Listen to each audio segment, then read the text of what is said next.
kahapon. Sino? Oo. Kasi baka ma-trigger ka na naman. Grabe to.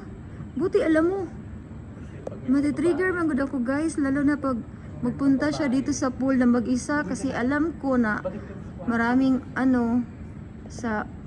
maraming maliligong mga sexy na kabikini. Tapos wala ako. Matitrigger ako dun. that's called respect.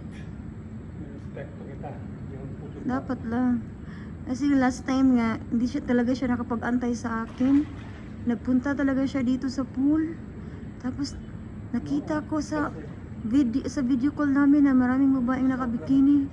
Ay, inaway ko talaga siya. Bahala siya eh. Kaya yun, ayaw na niya magpunta dito kung wala ako. Nire-respeto niya yung nararamdaman ko at yung mga bagay na nakakapag-trigger sa akin. Sana all. Hindi, peaceful, walang away.